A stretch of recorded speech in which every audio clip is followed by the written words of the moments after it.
남편을 요양원에 맡기던 날 나는 그곳에서 내 첫사랑을 다시 봤다. 박인호 보호자님. 간호사가 이름을 부르는 순간 내 심장이 철커덕하고 잠깐 멈췄다. 박인호. 20살 무렵 내 청춘 끝자락에 매달려 있던 이름. 밤마다 베개에 얼굴을 묻고 수십 번 삼켰던 이름.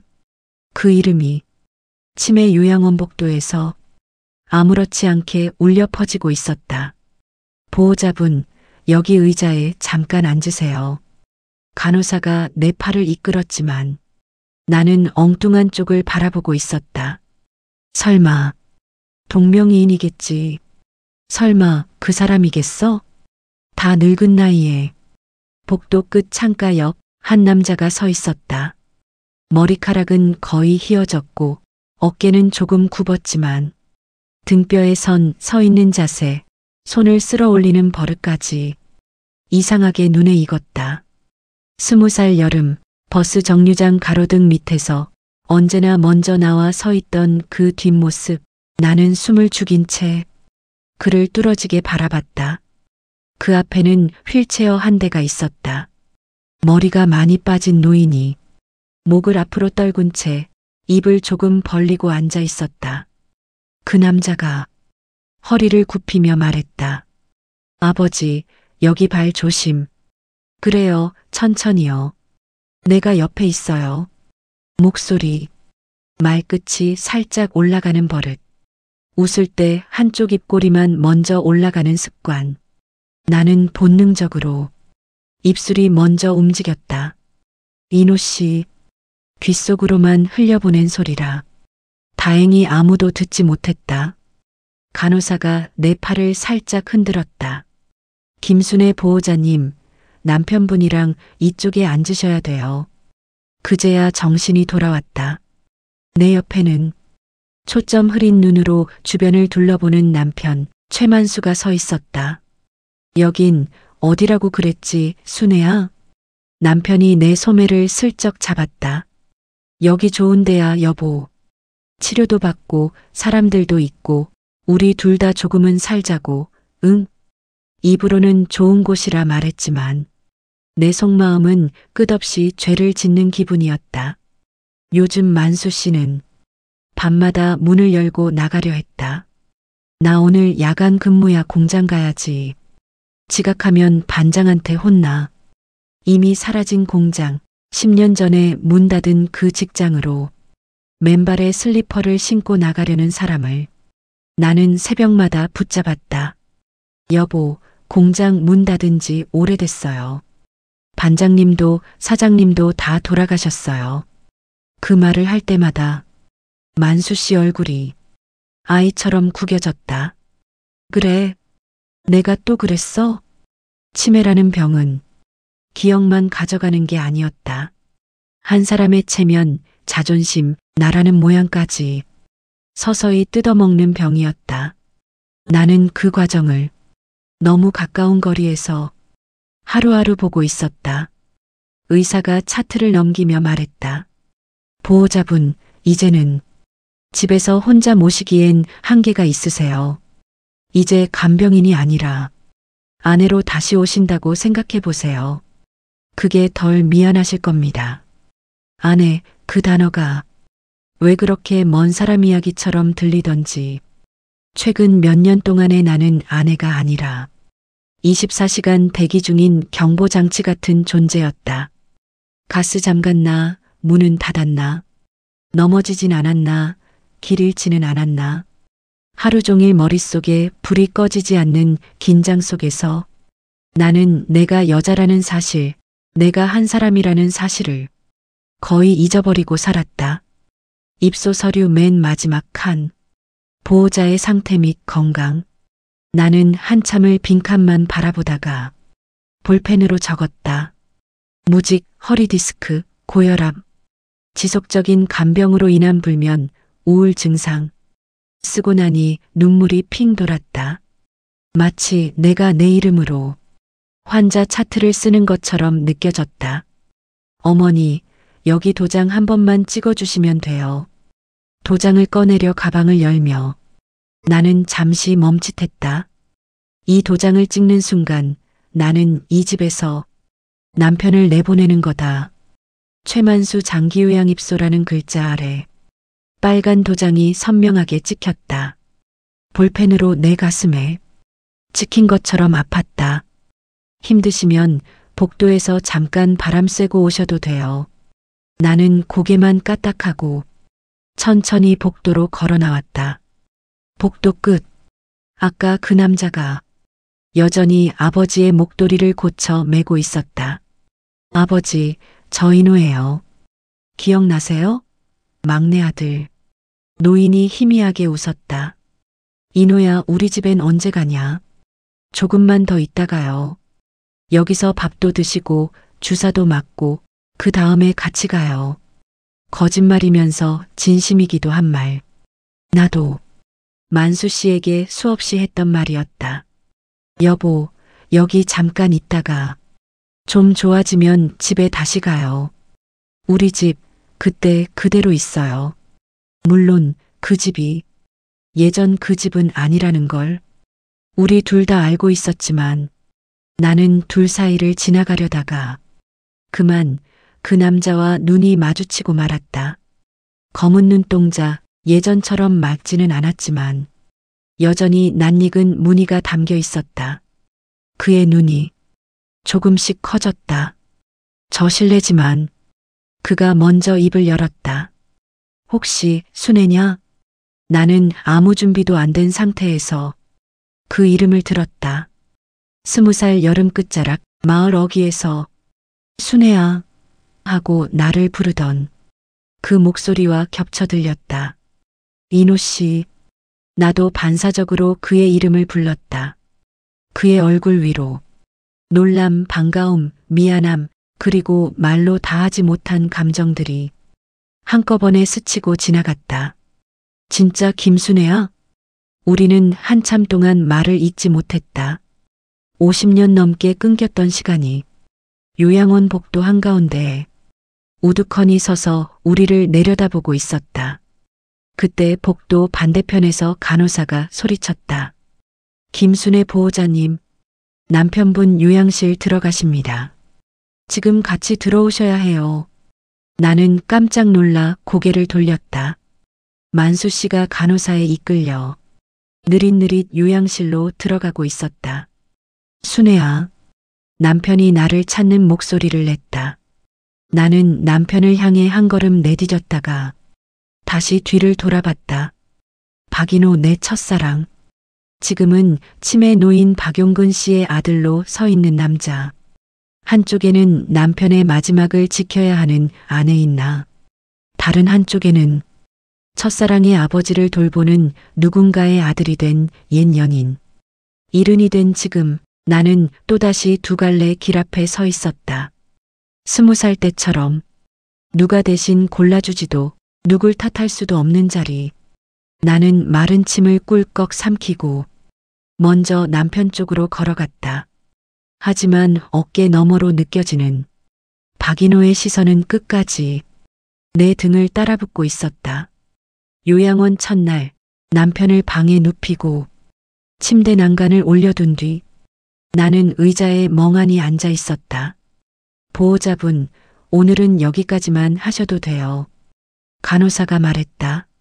어르신, 적응 기간이니까 너무 자주 안 오셔도 됩니다. 보호자분도 쉬셔야죠. 쉬라는 말이 이렇게 낯설 줄이야. 집으로 가는 버스 안에서 창밖을 보다가 나는 문득 중얼거렸다. 인호 씨가 거기 있을 줄이야. 버스 창에 비친 내 얼굴은 내가 아닌 것 같았다. 20살 때 창문에 비친 얼굴은 뭔가를 잃어도 또다시 얻을 수 있을 것 같은 얼굴이었다. 지금은 큰 파도 몇 번 지나간 조약돌 같았다. 우리가 헤어지던 날, 나는 20살에 인호 씨를 만났다. 동네 사진관 앞에서 증명사진 찍으러 줄 서 있다가 뒤에 서 있던 그 사람이 내 어깨에 살짝 손을 얹으며 말했다. 아가씨, 여기 줄 맞추셔야 돼요. 빗나가면 사진 잘 안 나와요. 이상하게 처음 보는 사람이 아닌 것 같은 느낌. 우리는 같은 동네, 다른 골목에서 자랐고 학교도 달랐지만 시장, 버스, 우체국에서 자주 마주쳤다. 김집 큰딸이지? 박신의 둘째 아들 맞죠? 그렇게 몇 마디씩 주고받다가 어느새 버스 정류장까지 같이 걷는 사이가 됐다.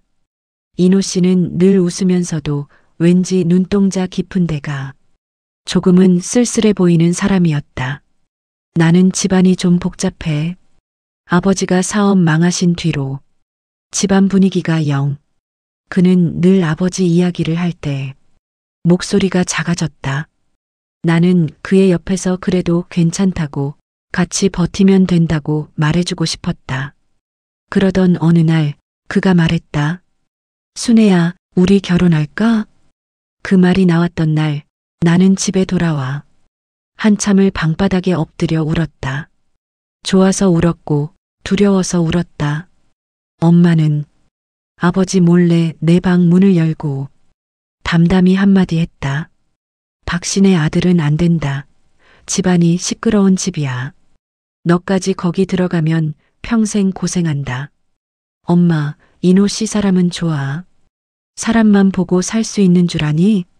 그 시절 세상은 우리 둘의 마음보다 훨씬 어두웠다.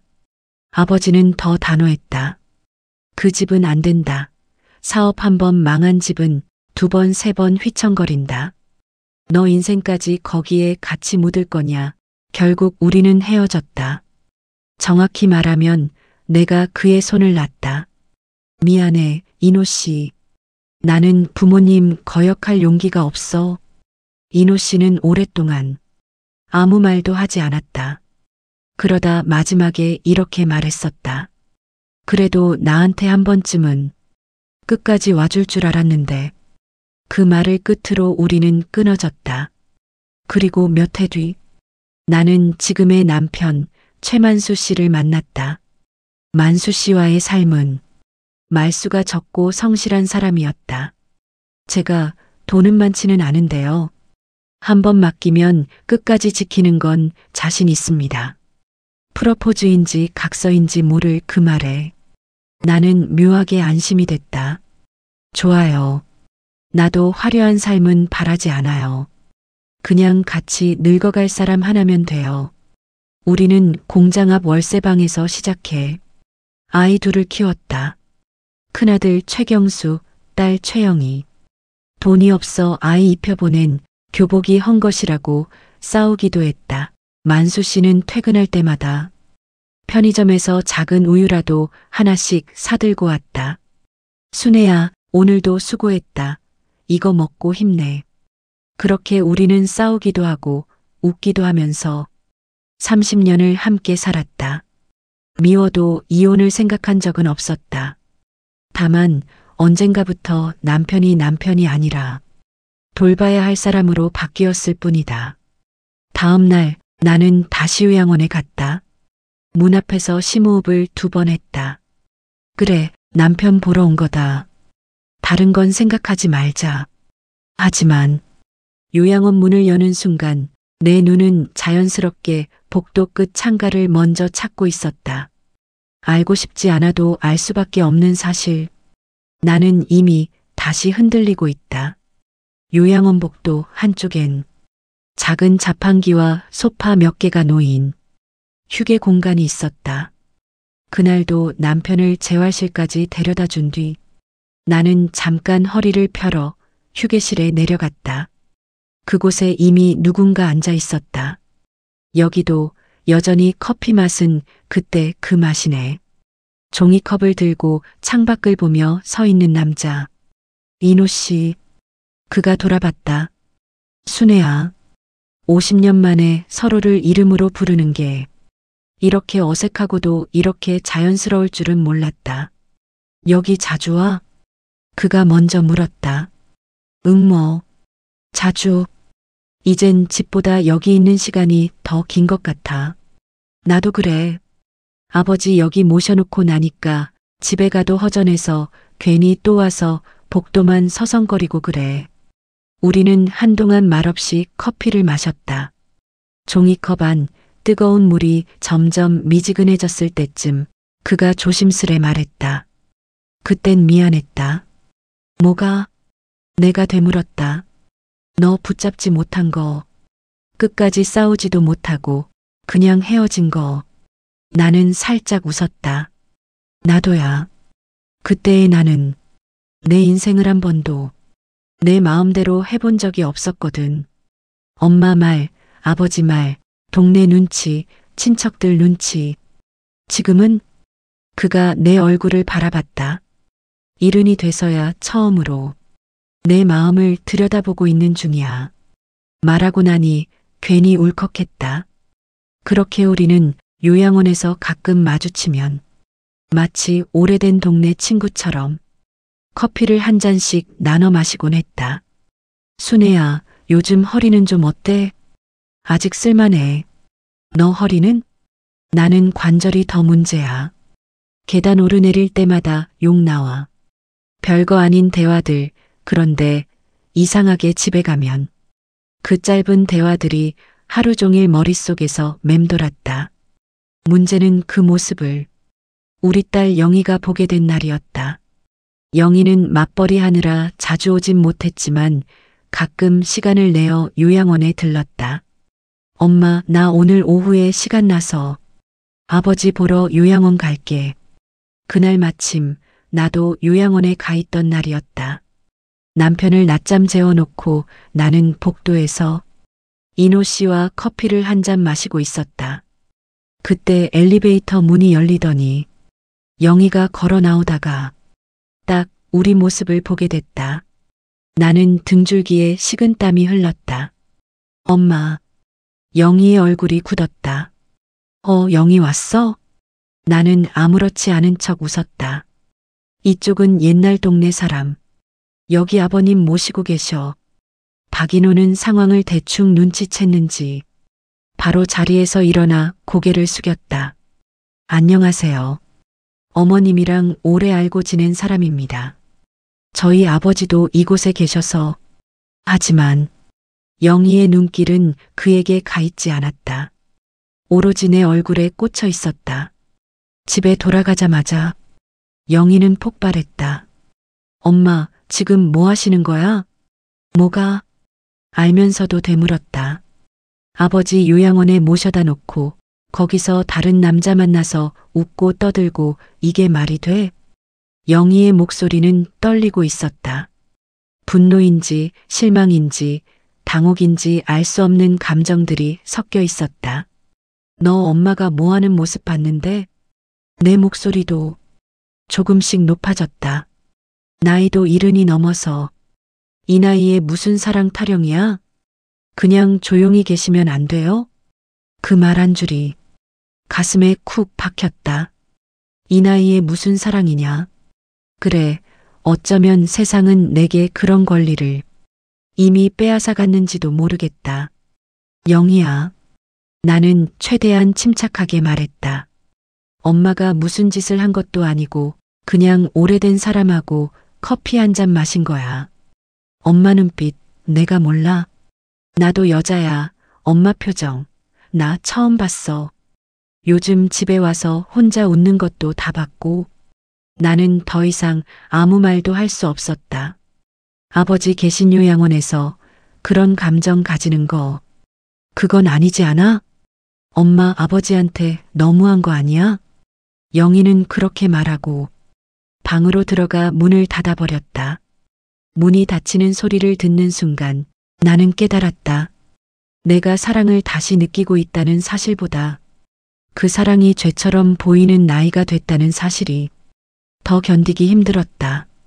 며칠 동안 나는 일부러 요양원에 덜 갔다. 아니, 가긴 갔지만 인호 씨가 있을 만한 시간대는 피해서 다녔다. 오늘은 오전 일찍 다녀와야지. 내일은 저녁 늦게 갈까? 하지만 피한다고 피할 수 있는 인연도 아니었다. 어느 날 남편 재활 운동을 지켜보다 복도로 나오는데 엘리베이터 앞에서 또 그를 마주쳤다. 순애야. 그 이름 섞인 목소리에 나는 한숨처럼 웃어버렸다. 우리가 모르는 척하고 살 만큼 머리가 좋았던가, 우리가? 인호 씨도 같이 웃었다. 그런 거 어울리는 나이는 벌써 지났지. 우리는 복도 창문 옆에 나란히 섰다. 주차장에 서 있는 구급차, 차에서 내리는 보호자들, 들것에 누워 들어가는 노인들. 내 남편분은 상태가 어떠냐?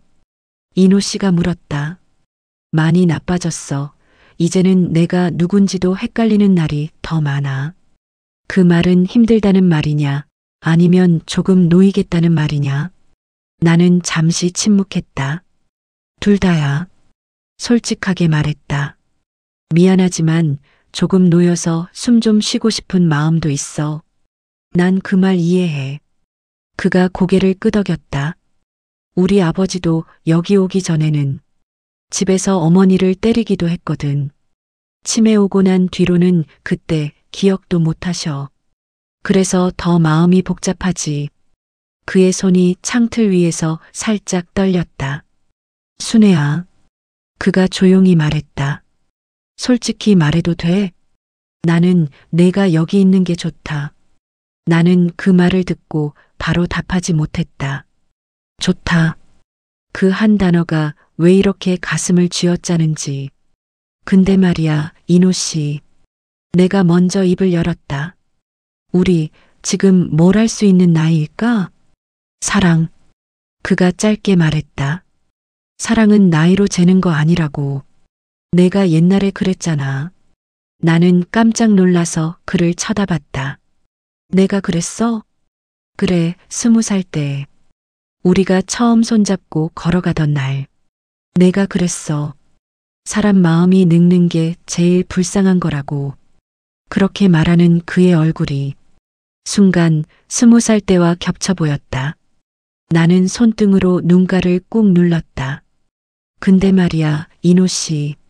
나한테는 아직 정리하지 못한 사람이 있어. 내 남편. 그가 대신 말했다. 그래, 기억은 나를 떠났지만 그 사람이랑 같이 먹은 밥, 같이 버틴 세월, 같이 낳고 키운 아이들이 그 사람 안에 다 들어있어. 그걸 내가 어떻게 한순간에 등 돌리겠어. 인호 씨가 한숨을 내쉬었다. 그래서 나도 아버지 앞에서 마음대로 못 웃는다. 내가 밖에서 어떤 삶을 살았는지 이제 기억도 못 하시는데도 괜히 미안하거든. 그때 요양보호사가 뛰어나왔다. 최만수 어르신 보호자분. 잠깐만 들어와 보세요. 나는 가슴이 철렁해 재빨리 안으로 뛰어들어갔다. 침대 위 만수 씨가 누워 있었다. 평소와 다르게 눈이 또렷했다. 여보. 내가 다가가자 그가 내 손을 잡았다. 순애야. 또렷한 목소리였다. 여기가 요양원이야? 나는 놀라서 고개를 끄덕였다.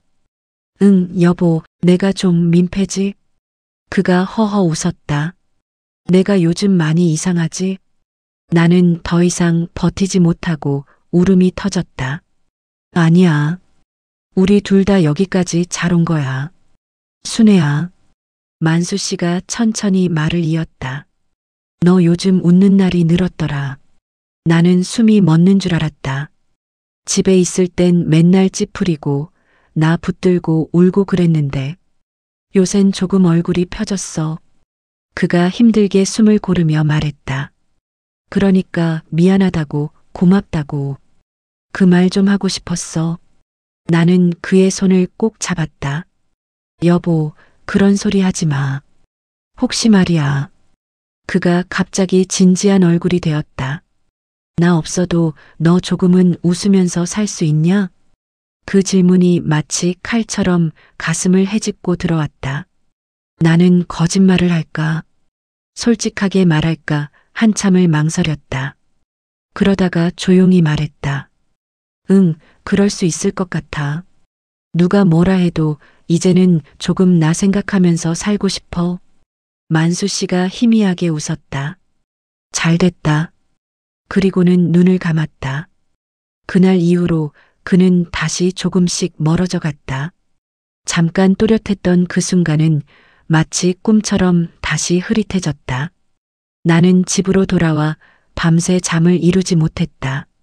한쪽에는 여전히 남편의 손을 잡고 있고 싶은 나. 또 한쪽에는 창가 옆에서 종이컵 커피를 들고 내 이름을 부르던 인호 씨의 얼굴이 떠올랐다. 나한테 사랑을 다시 허락해 줄 사람은 도대체 누구일까? 몇 달 후 남편의 상태는 눈에 띄게 나빠졌다. 의사는 말했다. 이제는 언제든 갑작스럽게 나빠질 수 있으니 마음의 준비를 조금씩 하셔야 합니다. 나는 요양원호는 빈도를 더 늘렸다. 그 사이 영희와 경수는 아직도 인호 씨 문제로 나와 서먹했다. 엄마, 거기 그 아저씨랑 아직도 커피 마셔? 영희가 물으면 같은 보호자인데 말도 못 섞냐? 나는 이렇게 받아쳤다. 이 나이에 무슨 사랑이냐는 말이 여전히 내 귀에 맴돌았지만 이제는 그 말에 완전히 굽히고 싶지는 않았다. 어느 날 요양원에서 작은 음악회가 열렸다. 봉사자들이 와서 옛 노래를 부르고 어르신들 손을 잡고 함께 노래를 따라 부르는 자리였다. 요양원 측에서 보호자들에게 문자를 보냈다. 오늘 오후 3시 3층 프로그램실에서 작은 음악회가 열립니다. 보호자분들의 참석을 환영합니다. 나는 그날따라 이상하게 옷깃을 2번이나 고쳐 입고 요양원으로 갔다. 프로그램실 문 앞 이미 인호 씨가 와 있었다. 왔구나, 순애야. 그가 웃었다. 우리 아버지는 요즘 귀가 좀 어두워져서 노래를 들으실지 모르겠다. 그래도 손 한번 잡아드리면 좋아하실 거야. 우리는 각자의 사람을 옆에 두고 의자에 앉았다. 무대 앞에서 젊은 봉사자가 기타를 치며 노래를 시작했다. 동백아가씨, 찔레꽃. 어르신들의 입에서 가늘게 따라 부르는 목소리가 새어나왔다. 나는 만수 씨 손을 잡고 가만히 노래를 흥얼거렸다. 문득 다른 손등이 살짝 내 손등에 스쳤다. 옆자리에 앉은 인호 씨의 손이었다. 그는 아버지 손을 잡고 있으면서도 살짝 내 쪽까지 손을 뻗어와 있었다. 우리는 눈을 마주치지 않았지만 손끝이 닿은 자리에서 따뜻함이 전해졌다. 이게 우리에게 허락된 사랑의 모양이라면 이 정도면 충분하다고 말할 수 있을까? 음악회가 끝나갈 무렵 사회자가 말했다. 혹시 보호자분들 중에 한 말씀 해주실 분 계신가요? 가족에게 또는 스스로에게. 정적이 흘렀다. 그때 인호 씨가 갑자기 자리에서 일어났다. 저 한마디만 해도 되겠습니까? 나는 깜짝 놀랐다. 그는 앞으로 나가 마이크를 잡았다. 저는 여기 계신 어르신의 아들, 박용근 어르신의 아들 박인호입니다. 그의 목소리가 조금 떨렸다. 저는 어릴 때 아버지를 많이 원망했습니다. 술도 많이 드시고 엄마한테 손찌검도 하시고 집안이 엉망이었어요. 근데 세월이 지나고 보니까 아버지도 그 시절 어쩔 수 없는 사람이었다는 걸 조금은 알겠더라고요. 그는 잠시 숨을 골랐다. 이제는 아버지가 제 이름을 못 알아보셔도 저는 마지막까지 아버지 옆에 있으려고 합니다. 그리고 요양원에서 오래전에 잃어버린 사람을 다시 만나기도 했습니다. 그 말에 나는 숨이 턱 막혔다. 제가 하고 싶은 말은 우리가 늙었다고 해서 미안해야 할 사랑만 있는 건 아니라는 겁니다. 누구는 자식이고 누구는 배우자고 누구는 오래전에 놓쳐버린 사람일 수도 있겠죠. 그는 고개를 들지 않은 채 말을 이었다. 그래도 우리라고 마음이 없는 건 아닐 겁니다. 이 나이라고 해서 더 이상 사랑하면 안 된다는 법도 없고요. 그 말에 객석 여기저기서 작은 탄식과 웃음이 섞여 나왔다. 나는 어떻게 숨을 쉬고 있는지도 잘 모르겠었다. 음악회가 끝난 뒤 밖으로 나가려는데 누군가 내 팔을 잡았다. 영희였다. 언제 온 건지 문 뒤쪽에 서서 모든 걸 지켜보고 있었던 모양이었다. 엄마. 나는 도망치듯 고개를 돌리려 했다. 영희가 말했다. 엄마, 나 반밖에 이해는 못하겠는데. 그녀가 조금 웃었다. 그래도 아까 그 아저씨 말 듣고 조금 알 것 같기도 해. 나는 눈을 크게 떴다. 뭘? 엄마도 여자인 거. 엄마도 누군가 옆에서 좋다고 말해주면 살아있는 기분 들 수 있다는 거. 영희가 내 손을 꼭 잡았다. 나는 아빠가 여전히 제일 소중해. 그건 엄마도 알지? 근데 아빠 때문에 엄마까지 같이 무너지는 건 이제 보고 싶지 않아. 그러니까 엄마가 알아서 잘만 선 지켜준다면. 그녀가 숨을 한번 고르고 말했다. 이제는 엄마 인생도 응원해 볼까 해. 나는 그 자리에 서서 얼마나 울었는지 모른다. 영희야, 엄마가 많이 미안했어. 나도 엄마한테 너무 쉽게 이 나이에 무슨 사랑이냐고 말해서 미안해. 우리는 요양원복도 한쪽에서 서로를 끌어안고 울었다. 그 모습을 멀리서 인호 씨가 조용히 지켜보고 있었다. 그의 눈가도 촉촉해 보였다. 몇 주 뒤 남편 최만수는 조용히 숨을 거두었다. 마지막 순간 그는 나를 바라보며 미세하게 웃었다. 순애야, 너 웃으면서 살아라. 나는 그 말이 유언처럼 마음에 새겨졌다. 장례를 치르고 모든 절차가 끝난 뒤 나는 한동안 요양원에 가지 않았다. 그러다 어느 흐린 날 오후 나는 다시 그곳으로 향했다. 이번엔 남편이 아니라 다른 누군가를 보러 가는 길. 3층 복도 끝 창가역, 늘 그 자리에 서 있던 사람. 왔구나, 순애야. 인호 씨가 웃었다. 응. 오늘은 남편 없는 사람으로 왔어. 그는 아무 말도 하지 않고 나를 바라봤다. 나 당분간은 남편 이야기 많이 할 거야. 그 사람 험담도 하고 고마웠던 것도 말하고. 괜찮겠어? 내 말에 그가 웃었다. 난 괜찮아. 내가 내 앞에서 어떤 얼굴로 있어도 그냥 여기 와주기만 하면 된다. 우리는 창가에 나란히 서서 자판기 커피를 마셨다. 밖에는 가을비가 조용히 내리고 있었다. 나는 조용히 말했다. 인호 씨, 응. 우리 이제 와서 뭐 대단한 사랑하자는 건 아니고. 그래. 그가 웃었다. 우리 나이에 대단한 건 관절염 뿐이지. 나는 피식 웃었다. 그냥 서로 살아있는 사람이라고 느끼게 해줄 수 있는 정도면 그걸로 충분할 것 같아. 나도. 그가 대답했다. 누가 뭐라고 하든 우리가 우리한테 부끄럽지 않게만 살자. 우리는 손을 꼭 잡지도 입을 맞추지도 않았다. 다만 창가에 서서 같은 속도로 떨어지는 빗방울을 조용히 바라봤다. 노년의 사랑은 그래서 더 단단했다. 불길처럼 타오르기보다는 장작불처럼 오래 가라앉아 한 사람의 마지막을 따뜻하게 비춰주는 불빛 같았다. 집으로 돌아가는 버스 안 나는 창밖을 보며 중얼거렸다. 만수 씨, 당신 말대로 나 조금은 웃으면서 살아볼게. 그리고 마음속으로 한 사람에게 말했다.